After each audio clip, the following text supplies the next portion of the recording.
Science છે. આપણે science અને ક્વોન્ટમ મિકેનિક્સમાં ફેરશું. આજે એના ગુણધર્મો આપણે સામાન્ય સાયન્સના ગુણધર્મો હોય એને વિજ્ઞાન કહેવાય, અને જે નેનો ટેકનોલોજીના જે ગુણધર્મો માટેના જે વિજ્ઞાન વપરાય એને ક્વોન્ટમ સાયન્સ કહેવાય. એટલે આ ક્વોન્ટમ મિકેનિક્સનો આ બધા એમ કે ક્વોન્ટમ કમ્પ્યુટિંગ, ક્રિપ્ટોગ્રાફી એટલે ક્વોન્ટમ ક્રિપ્ટોગ્રાફી, આ બધા ક્વોન્ટમ લેવલ. ક્વોન્ટમ શબ્દ વાપરો એટલે એનો અર્થ એમ કે બધું આ નેનો ટેકનોલોજીનો ઉપયોગ થયો. અને સ્પિન્ડોટ્રોનિક્સ 3D ઇન્ટિગ્રેટેડ સર્કિટ એટલે આપણે પેલું જે હું બતાવતો હતો કે આ જે સર્કિટો બનાવે છે અત્યારે આપણે કમ્પ્યુટરની જે સર્કિટ બનાવી હોય તો એ લોકો આવી રીતે એની અંદર આ બધા અમુક ભાગ કાઢી નાખે ને એ રીતે એની આખી સર્કિટ બનાવે છે. પણ નેનો ટેકનોલોજીમાં શું થશે, એનાથી ઉલટું થશે કે એ લોકો આવી રીતે પીસીસ એડ કરતા જશે. આમાંથી કાઢી નાખવાના બદલે આપણે આને ટોપ ડાઉન કીધું હતું. ટોપ ડાઉન એટલે આપણે મૂર્તિ ઘડતા હોય એમ, પથ્થર હોય ને પથ્થરમાંથી તમે મૂર્તિ ઘડો, ટોપ ડાઉન. પણ એક એક ઈંટો રાખી અને જો તમે મંદિર બનાવો તો એ બોટમ અપ કહેવાય. ખાલી રિવિઝન કરી જાઉં. આ ટોપ ડાઉન એટલે મૂર્તિ બનાવવાનું, બોટમ અપ એટલે મંદિર બનાવવાનું, એટલે એક એક પથ્થરનું. તો હવે જે આ નવી સર્કિટ, ઇન્ટિગ્રેટેડ સર્કિટ એટલે આ જે નવું કમ્પ્યુટરના જે ભાગ બનવાના છે એમાં આવી રીતે એક એક પીસ ઉમેરતા આખીની સર્કિટ બનાવશે. એટલે એની વાત કરે છે. એટલે સ્પિન્ડોનિક 3D IC એમ. પછી એટલે એ બધું ટેકનોલોજીને લગતું આવ્યું. હવે ચોથું ક્ષેત્ર છે પદાર્થ વિજ્ઞાન. પદાર્થ વિજ્ઞાન એટલે મટીરિયલ સાયન્સ, કે ઊંચા તાપમાને અતિવાહકતા, ઊંચા તાપમાને પ્રવાહિતા, બહુ હેતુક બંધારણો, પ્રોગ્રામેબલ પદાર્થ, ક્વોન્ટમ ડોટ્સ.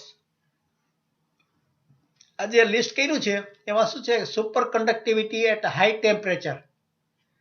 એ કાલે આપણે વાત કરી હતી. સુપર કન્ડક્ટિવિટી એટલે કે જેમાં ઇલેક્ટ્રિસિટીનો લોસ ન થાય અને જે કરે સુપર કન્ડક્ટિવિટી થાય ઊંચા ટેમ્પરેચરે. Super fluidity at high temperature. Super fluidity એટલે પેલા જેવું, ફ્લુઇડિટી એટલે પ્રવાહી જે થાય એ ફ્લુઇડિટી, અને એ ઊંચા ટેમ્પરેચરે પણ કરી શકાય.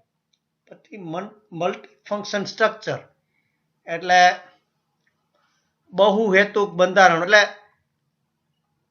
મલ્ટીપર્પઝ જે વસ્તુ બનાવે છે એમાં પણ આનો ઉપયોગ થશે. પ્રોગ્રામેબલ મટીરિયલ એટલે આપણે જેમાં પ્રોગ્રામેબલ થર્મોસ્ટેટ આવે ને, કે તમે ઘરની અંદર તમે નક્કી કરી નાખો સવારના કેટલું ટેમ્પરેચર જોઈએ, બપોરના કેટલું જોઈએ, રાતના કેટલું જોઈએ. એ પ્રોગ્રામેબલ જેમ એ આવે છે એવી રીતે પદાર્થો જ એવા બને કે એની અંદર જ બધું પ્રોગ્રામ સેટ કરી શકાય.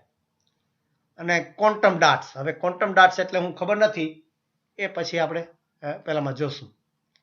એટલે આ મટીરિયલ સાયન્સમાં આટલા બધામાં ઉપયોગ થશે. અને પાંચમું રોબોટિક્સ એટલે બધા રોબોટ્સ હવે બધા કામ કરવાના છે. એમાં નેનો રોબોટ્સ, આણ્વિક રોબોટ્સ એટલે નેનો રોબોટ સેલ્ફ રિકન્ફિગરિંગ એટલે આણ્વિક રોબોટ એટલે સેલ્ફ રિકન્ફિગરિંગ એટલે કે પોતે પોતાની જ ભૂલો સુધારીને પેલું કરી નાખે. નહીં તો જે રેગ્યુલર રોબોટ હોય એ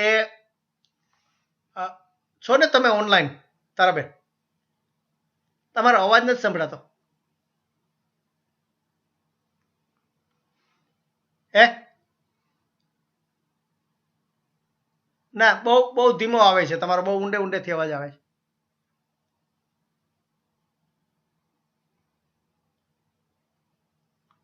છે. મને કઈ સમજાતું નથી તમે બોલો છો. ઓકે, એટલે આ ક્વોન્ટમ ડાટ્સ એટલે શું મને ખબર નથી, પણ એ પછી એનું કદાચ હું ગૂગલ કરીને એને બતાવીશ.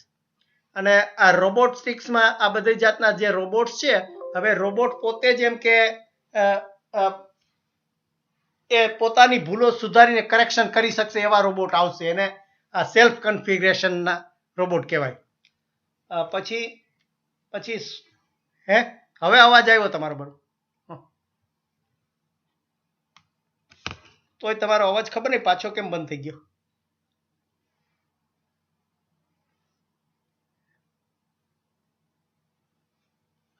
ઓકે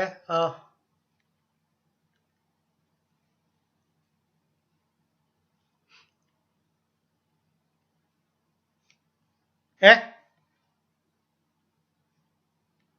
મને લાગે તમારું વોલ્યુમ હવે બોલો જોઈએ. મને લાગે તમારે ત્યાં વોલ્યુમ જ બહુ ધીમું હતું. ઓકે હવે બરોબર છે. ઓકે ઓકે હવે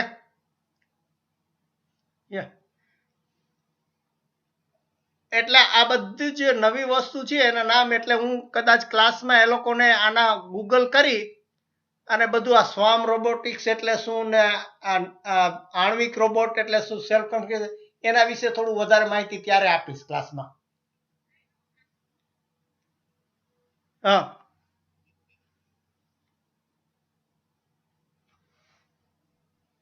હા એટલે આમાં જો ને મિક્સ કર્યું છે. અમુક વખતે ગુજરાતી કરે છે, અમુક ઇંગ્લિશ એમ જ રાખે છે.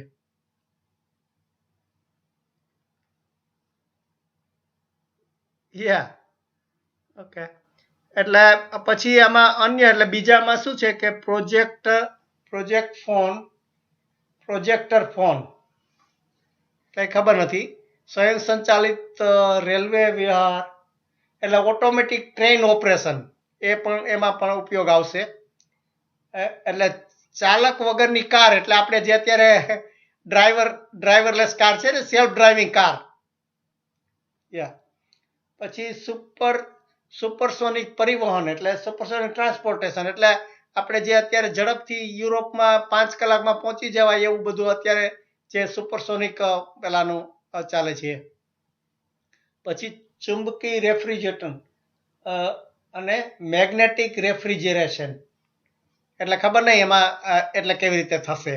એટલે આ બધા જ નવા ક્ષેત્રો છે.